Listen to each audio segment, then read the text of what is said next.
Okay, first off, you have no idea how much trouble I went through to get this looking properly.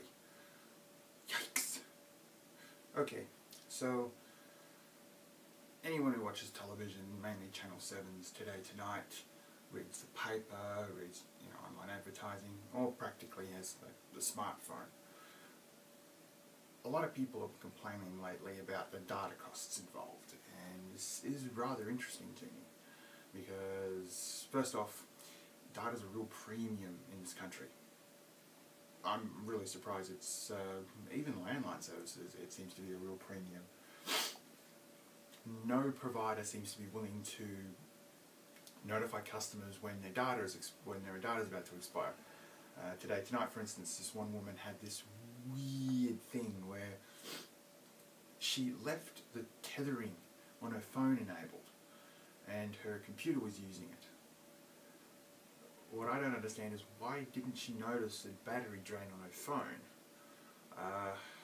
It also interests me how a lot of people leave the Bluetooth and the Wi-Fi on, and then this doesn't really make any sense to me. For me, I turn off both of those functions. Bluetooth is practically always off. I mean, I have a Bluetooth keyboard for my phone and for the iPad that I'm using to do this recording, but I don't turn around and leave Bluetooth on continuously. I turn it off when I don't need it. I save a lot of battery power. Now, with this phone, I actually use the data on a fair bit, and some people would probably think that I have a huge phone bill. I'd have a huge data bill, and I don't. First off, I'm prepaid, and in some cases that's even worse. But in mine, it's not. What surprises me is that a lot of people don't seem to really bother going through and looking at what other people are providing or look what else is out there. I purchased this iPhone outright. It was never on a contract. It was one of the Vodafone 4S's that were sold. You basically buy them, you pay full price, and you unlock it. Or in my case, the shop I purchased it from unlocked it, and iPhone. So fun. But that was like $830 odd, including the unlocking from another shop. But I probably could have saved money if I went directly to Vodafone. What a lot of people probably think when they go through and buy a phone is they're actually saving money when they pop into a contract.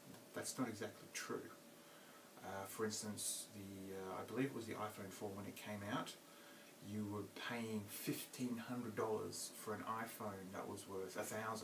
So you're paying an extra $500 for the actual phone itself. This doesn't include the data, but you're paying $1,500 for a $1,000 phone. So you could save yourself $500 by buying the phone outright yourself.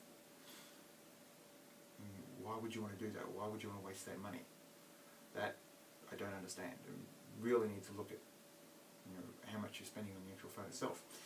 Now this thing, I recharge between $20 and $30 a month. A fortnight. A lot of people will, so use data up and down, or no, that's not how it works. I pay a fixed price per day for this phone, and I can make one phone call, 5 minutes, be over and done. Doesn't matter who it's with. I mean, it could be with Telstra, it could be with Vodafone, because this is on Optus. It would still be that flat rate fee. I could make 7 phone calls, be on the phone for say, 3 hours, and it would still cost me the same. I could send one text message and it would still cost me the same per day. If you're really, really wanting to stop getting $1,500 phone bills, look at what else is around. I mean, I'm paying like $2 a day. Sometimes I don't use the phone, so I don't end up spending the money. But if I do use the phone, I spend that $2 and that's it. I can look at YouTube videos. I can stream practically from any website that I want to that will allow me to do it in Australia.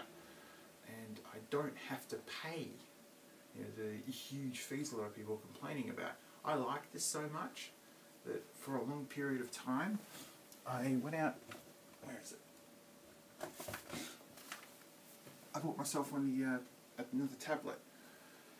And this is on the $2 a day deal as well, and I can enable tethering on this. You can't do tethering prepaid on the iPhone, but you can do it on Android. So for a very long time, I used this as my primary internet source. I mean, I was popping through sometimes 3-4 gig a day, if I could. Maybe less, but still, I was popping through so much data through this, it is not funny. And it was still only costing me $2 each day. So if you're one of those people out there who are constantly complaining about your bill being expensive, if you're on a contract, suck it up until your contract ends. And then start looking at actually buying phones outright and going on prepaid. All you have to do, all I do is I recharge every fortnight. You could recharge every month. Just depends how much you want to buy up front. For me, it's easier for me to buy 2 $20 vouchers or 2 $30 vouchers.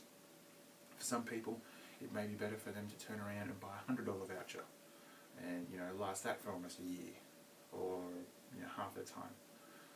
But still, look at what's available, see what you can get.